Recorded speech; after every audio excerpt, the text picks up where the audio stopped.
সুপ্রভাত দর্শক বন্ধুরা, এইচটি লাইভ 24/7 এর সুপ্রভাত ইন্ডিয়া অনুষ্ঠানে আপনারা সবাই স্বাগত। আজ 6ই আষাঢ় 1433 বাংলা, রবিবার, ইংরেজি 21শে জুন 2026 সানডে। দেখে নেব আজকের দিনে ডেইলি দেশের কথা পত্রিকা থেকে কি কি সংবাদ শিরোনাম ও বিস্তারিত সংবাদ রয়েছে। প্রথম পাতায় রয়েছে আজ নিট ইউজি পুনঃ পরীক্ষা। তারপরে রয়েছে 48 ঘন্টা লেবাননে নিহত 63, ইসরায়েলকে সামলাতে ব্যর্থ আমেরিকা, হরমুজ বন্ধের ঘোষণা তেহরানের। তারপর মাটির মানুষ নিরাজয় ত্রিপুরা প্রয়াত, তার গোটা জীবন ছিল লড়াইয়ে ভরা। চৌধুরী অর্থাৎ জিতেন্দ্র চৌধুরীর শোক জ্ঞাপন এখানে। তারপর রয়েছে জি রামজির বিরুদ্ধে 1 জুলাই থেকে দেশ জুড়ে বিক্ষোভ। তারপর হাইতিকে উড়িয়ে ব্রাজিলের স্বস্তি জয়। তারপর ভারতের চিকিৎসা ত্রাণ চাইল প্যালেস্তাইন। তারপর জিরো টলারেন্স ভুলুণ্ঠিত আইনের শাসন, মন্ডল পুলিশের যৌথ বর্বরতায় হতবাক বাধারঘাট।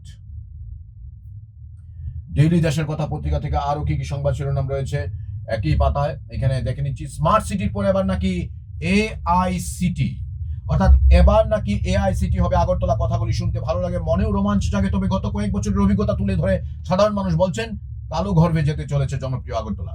একই সংবাদ একই পাতায় রয়েছে আরো বেশ কিছু সংবাদ শিরোনাম। এখানে যেটা আমি পড়েছি একটা রয়েছে ভারতের চিকিৎসা ত্রাণ চাইল প্যালেস্তাইন ইত্যাদি সংবাদ শিরোনাম রয়েছে ডেইলি দেশের কথা আজকের দিনে অর্থাৎ 21শে জুন তারিখে 6ই আষাঢ়।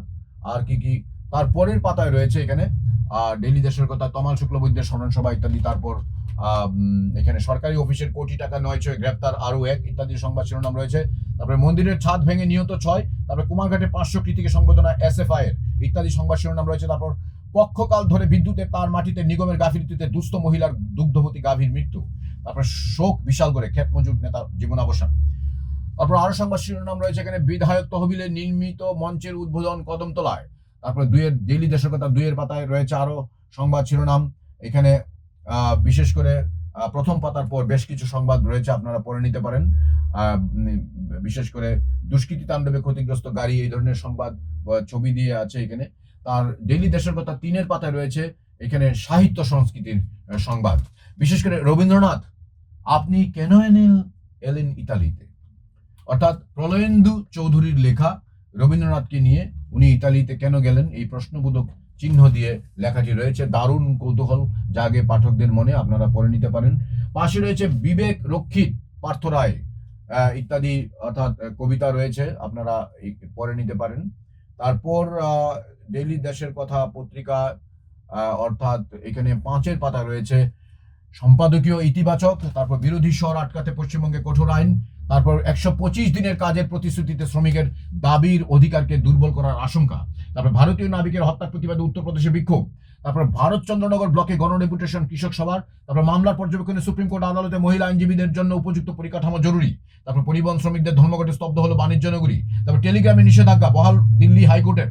তারপর কর্পোরেট স্বার্থে জমি দখল চলবে না দাবি। তারপর ফুটপাতে হাঁটার অধিকার রক্ষার আইন নিয়ন্ত্রক সংস্থা চাইল সুপ্রিম কোর্ট। তারপর বন্যা মোকাবিলায় মহড়া, বিপদে পাশে যা পাওয়া যায় না অভিযোগ। তারপর গাড়ি গড়িয়ে খাদে সিমলায় হত মা ও শিশু। খুবই দুঃখজনক সংবাদটি রয়েছে ডেইলি দেশের কথা। ডেইলি দেশের কথা 5 পাতায় রয়েছে আরো বেশ কিছু সংবাদ শিরোনাম। নিম্নমানের কাজ, নদী ভাঙনে উদ্বিগ্ন 150 পরিবার। তারপর রয়েছে হেমকুমার শর্মাকে ধর্মনগরের শ্রদ্ধা। তারপর জিপিএটির মোহনপুর ইউনিটের 21তম বার্ষিক সাধারণ সভা অনুষ্ঠিত। তারপর গ্রামীণ লাইফলাইন হারিয়ে যাচ্ছে ইত্যাদি সংবাদও রয়েছে। ডিওয়াইএফ এর ডাকে এখানে যুব মিছিলের সংস্কারের দাবি চাওয়া হয়েছে। তারপর ফুলতুলি গ্রামের সংঘর্ষে 2 ভাইয়ের মৃত্যু। তারপর ভীষ্মদেব স্মৃতি শিশু নাটক প্রতিযোগিতা কৈলাসহরে ইত্যাদি সংবাদ রয়েছে। তারপর সংবাদ সংক্ষেপে রয়েছে বিমানে বজ্রপাত। তারপর অনলাইন প্রেমিক 2 ট্রেন শিখ দম্পতি প্রতারিত, গুজরাল রহস্য মৃত্যু, হোমিও কলেজ ফলহারি মহারাজ বেকার ডিগ্রি ইত্যাদি, স্ত্রীর বিয়ে ইত্যাদি সংবাদও রয়েছে ডেইলি দেশের কথা পত্রিকায়। এর পরের পাতায় দেখে নিচ্ছি কি কি সংবাদ শিরোনাম রয়েছে। অর্থাৎ এখানে ডেইলি দেশের কথা 7 পাতায় রয়েছে শিশু মহল, অর্থাৎ নীতিশ বসুর লেখা ঠাম্মার চশমা। তারপর রয়েছে ভালো থাকো ভালো থাকো অপূর্ব কুমার কুণ্ডুর কবিতা, আমিও পারি অচিন্ত সুরালের কবিতা, ছুটির কবিতা আশিস কুমার মুখোপাধ্যায়, পথ ঘুরুনি ডাকলে ডাকো সুখেন্দু মজুমদারের কবিতা। তারপর অভিক বসুর লেখা নবধারা জলে এই কবিতা। তারপর কত অজানারে বিজ্ঞানীরা কিভাবে জানতে পারেন ফসিলের বয়স, গৌতম হাজরা। স্বাভাবিক একটি খুবই কৌতূহলী সংবাদ বটে। বিশেষ করে বাচ্চাদের জন্য এটি যথেষ্ট গুরুত্বপূর্ণ, তারা যারা পড়াশোনা করছে ছোট এই বয়সে। ফসিল বা জীবাশ্মের বয়স নির্ধারণ করতে বিজ্ঞানীরা নানা পদ্ধতির সাহায্য নেন। এর একটি হলো ফসিল পাওয়া গেছে এমন পাহাড়ের বয়স নির্ণয়। পাহাড়টির পাথরের যা বয়স ফসিলও ঠিক ততদিন পুরনো। যেমন উত্তর ডাকোটার একটি পাহাড়ের পরিত্যক্ত অঞ্চলে পাওয়া গেছিল 3 খুরওয়ালা এক ঘোড়ার জীবাশ্ম। বিজ্ঞানীরা জীবাশ্মটি পরীক্ষা করে দেখেছেন যে ওই পাহাড়ের পাথরের বয়স অনুযায়ী ঘোড়ার ফসিলটিও আনুমানিক কয়েক কোটি বছর আগের। কোনো সময় বিজ্ঞানীরা ফসিলের বয়স নির্ধারণের জন্য তেজস্ক্রিয় কার্বনের সাহায্য নেন। সমস্ত জীবন্ত দেহেই তেজস্ক্রিয় কার্বন 14 থাকে। গাছ কিংবা পশুর মৃত্যুর পর এদের কার্বন 14 নির্দিষ্ট হারে ধীরে ধীরে ক্ষয়ে যায়। মৃত জীবের দেহে কতটা কার্বন 14 থেকে গেল তার পরিমাপ করে বিজ্ঞানীরা 45,000 বছর পর্যন্ত ফসিলের বয়স নির্ধারণ করতে পারেন। জীবের মৃত্যুর 45,000 বছর পরে ফসিলের কার্বন 14 নিঃশেষ হয়ে যায়। তাই আরো পুরনো ফসিলের বয়স জানতে দরকার অন্য পদ্ধতির। আরো পুরনো ফসিলের বেলা বিজ্ঞানীরা আশেপাশের পাথরের অন্যান্য তেজস্ক্রিয় মৌলের খোঁজ করেন। তেজস্ক্রিয় মৌলের বৈশিষ্ট্য হলো একটির অবক্ষয়ের অন্য একটির উদ্ভব হয়। ফলে এই ধরনের পদার্থের সংমিশ্রণে পাওয়া একাধিক মৌলের অবশিষ্ট অংশ হিসেবে হিসেব করে সংশ্লিষ্ট পাথর এবং ফসিলের বয়স নির্ণয় করা যায়। মূল মৌল বেশি পরিমাণে থেকে গেলে বুঝতে হবে জীবাশ্মটি তেমন পুরনো নয়। এ ধরনের পরীক্ষায় বিজ্ঞানীরা 1 লক্ষ থেকে 100 কোটি বছরের পুরনো প্রস্তর বা জীবাশ্মের বয়স বের করতে পারেন। তারপর রয়েছে আরো বেশ কিছু সংবাদ। শূন্যে ঝুলে জন্ম যে ব্যাঙের, চয়ন লাহার পরিবেশন রয়েছে এখানে, সংবাদ পরিবেশন রয়েছে এখানে। তারপর এখানে দেখে নেব ডেইলি দেশের কথা। এখানে শেষের পাতা রয়েছে সিপিআইএম সদস্যের অকাল প্রয়াণ নতুন বাজারে, অর্থাৎ অমরপুরের সংবাদ। এখানে সিপিআইএম নতুন বাজার অঞ্চল কমিটির অন্তর্গত লেবাছড়া গ্রাম সম্পাদক ব্রাঞ্চের সম্পাদক স্রোতরঞ্জন চাকমা শনিবার ভোর প্রায় 3টায় আগরতলা জিবি হাসপাতালে ব্রেন স্ট্রোকে আক্রান্ত হয়ে মৃত্যুবরণ করেন। মৃত্যুকালে তাঁর বয়স ছিল 55 বছর। পাশাপাশি রয়েছে এখানে বিজেপির অরাজকতা চিরকাল চলবে না, তেলেঙ্গানা কৃষি শ্রমিক সংঘের সম্মেলনের সমাবেশে মানিক সরকারের বক্তব্য রয়েছে এখানে এই পাতায়। তারপর 3 পথ দুর্ঘটনায় আহত 9 জন। তারপর আলো নেভালে পুলিশ, অন্ধকারে চলছে ধর্ণা, শিক্ষামন্ত্রীর ইস্তফা দাবিতে অনর ককরোচ বিক্ষোভ ইত্যাদি সংবাদ শিরোনাম রয়েছে এই পাতায়।